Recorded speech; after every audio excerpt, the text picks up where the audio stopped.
10, 9, 8, 7. We have a go for main engine start.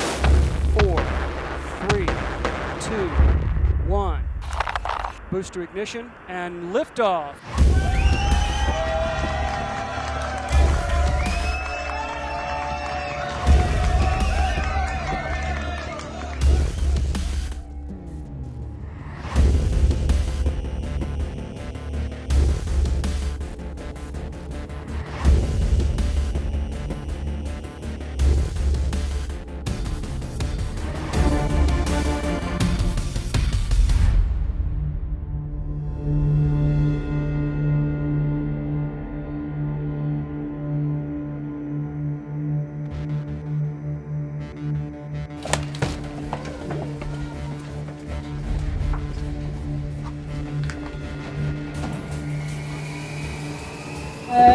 Celui-là, tu le prends?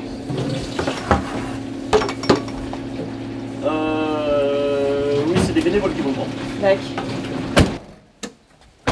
Tout est prêt pour le grand jour, après des semaines de préparation pour ce Trail des Hauts-Forts. Ultime réglage, la veille, lors de la réunion d'équipe d'organisation, des modifications sont encore possibles pour plus de sécurité. Là, on est en train de se poser des questions aussi sur la traversée Vannes-Fornay qui est très très grasse. Et vu la pluie annoncée cette nuit, je pense qu'on va encore prendre une décision là tout de suite par rapport à ce briefing commune. Avec les années, le rendez-vous acquiert de la notoriété. Le choix de la date et de la destination vacances se fait en fonction et autour du Trail des Hauts-Forts. On a réservé un appartement, un grand appartement pour nos 3 familles. J'ai voulu engager quelques copains à moi sur un vrai trail de montagne. On est venu en vacances le 3 août et on est là jusqu'au 23 inclus. Et ici c'est surtout la ville qui est magnifique. On joue au rugby ensemble. Ouais, on est plutôt ovale. Ovo d'ailleurs, Ovo non? Le Trail des Hauts-Forts devient de plus en plus une référence dans le domaine. Des médias spécialisés afin de relater l'événement participent à la course. On vient de médias différents, Maxence de Blog Course à Pied et à Fabien de Track & News. Et on est tous les 3 des médias internet, mais on est coureurs.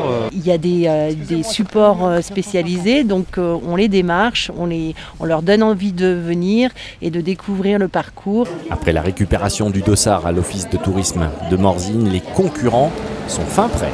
Encore 2 minutes et puis on vous libère pour ce trail. Dernière séance d'échauffement et c'est le départ pour l'ascension des petits et grands parcours, respectivement de 23 et 43 km.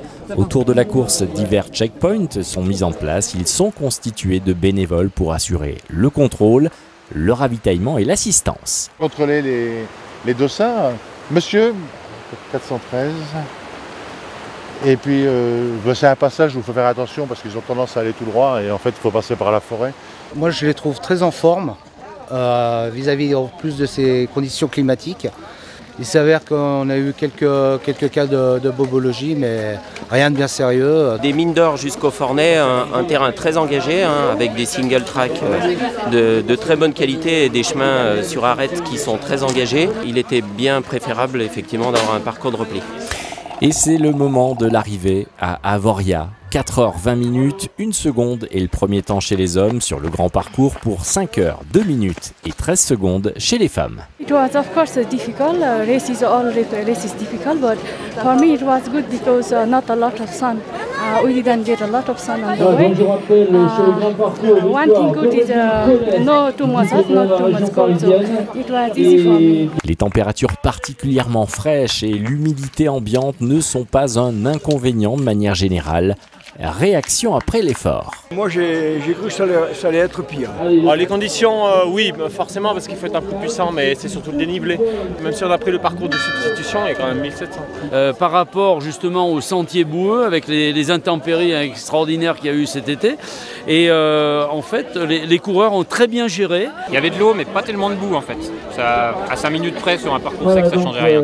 On n'a peut-être pas le soleil, mais justement, vu qu'on se donne bien chaud dans les montées, ça permet un peu de réguler.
Trail des Hauts-Forts est une manifestation sportive qui remporte de plus en plus de succès. Il est même pour certains une répétition pour l'Ultra Trail du Mont Blanc qui se déroule un peu plus tard dans le calendrier. De la riche collaboration des deux offices de tourisme de Morzine et d'Avoria naît aujourd'hui l'ambition d'un projet à plus grande échelle. Après un bel événement d'hiver sur Roc de Piste qui montre un peu toute l'itinérance du ski qu'on peut faire dans les Portes du Soleil. Après la Passeporte, qui est un bel événement vélo aussi en ouverture de saison d'été, on aimerait bien finir la saison d'été avec un trail des Portes du Soleil qui serait vraiment un achèvement, un accomplissement pour nous. Avis donc aux amateurs trailers, à faire, à suivre.